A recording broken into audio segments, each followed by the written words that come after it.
The wholeness of life. Most of us cling to some a small part of life and think that through that part we shall discover the whole.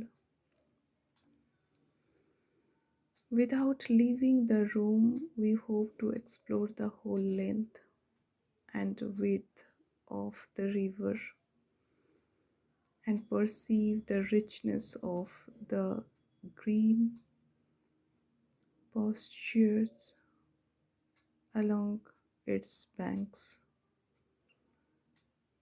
We live in a little room, we paint on a little canvas, thinking that we have grasped life by the hand or understood the significance of death, but we have not. To do that, we must go outside, and it is extraordinarily difficult to go outside,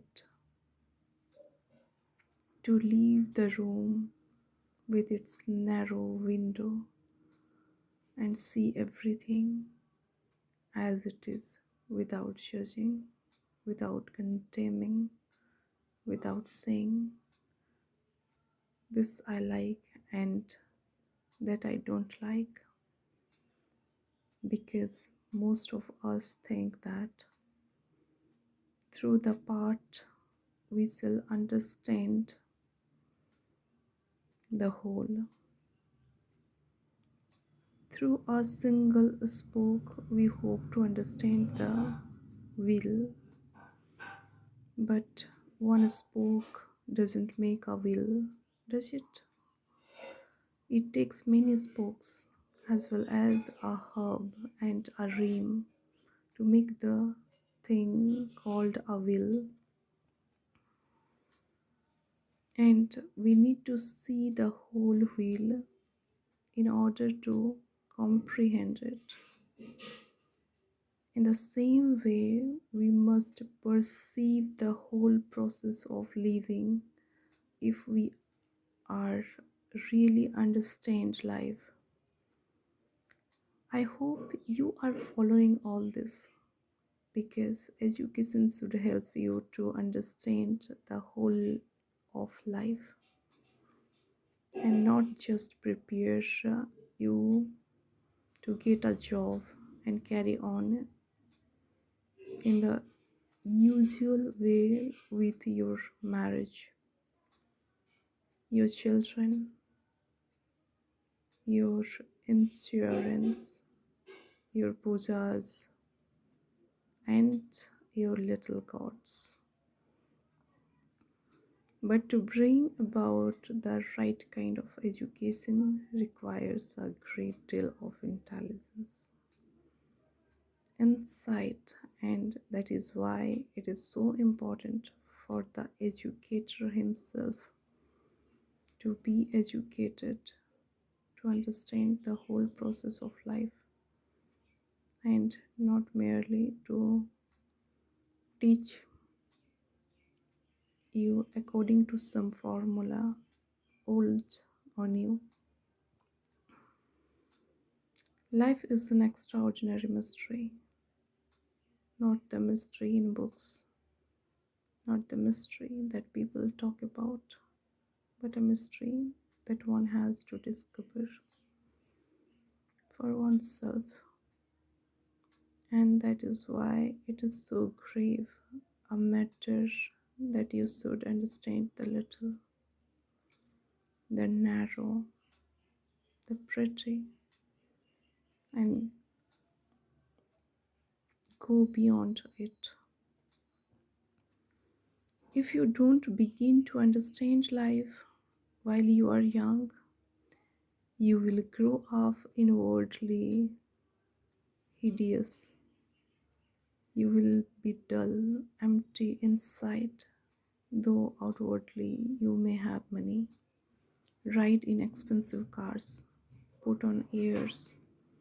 That is why it is very important to live your little room and perceive the whole expanse of the heavens. But you cannot do that unless you have love, not bodily love or divine love, but just love, which is to love the birds, the trees, the flowers, your teachers, your parents, and beyond your parents, humanity. Will it not be a great tragedy if you don't discover for yourself what it is to love? If you don't know love now, you will never know it, because as you grow older, what is called love will become something very ugly, a possession, a form of merchandise to be bought and sold. But if you begin now to have love in your heart, if you love the tree you plant, the stray animal you pet, then as you grow up, you will not remain in your small room with its narrow window, but will leave it and love the whole of life. Love is factual, it is not emotional, something to be cried over. It is not sentiment. Love has no sentimentally about it at all. And it is a very grave and important matter that you should know love while you are young. Your parents and teachers perhaps don't know love, and that is why they have created a terrible world, a society which is perpetually at war within itself and with other societies. Their religious, their philosophies, and ideologies are all false because they have no love. They perceive only a part. They are looking out of a narrow window from which the view may be pleasant and extensive, but it is not the whole expanse of life. Without this feeling of intense love, you can never have the perception of the whole. Therefore, you will always be miserable, and at the end of your life, you will have nothing but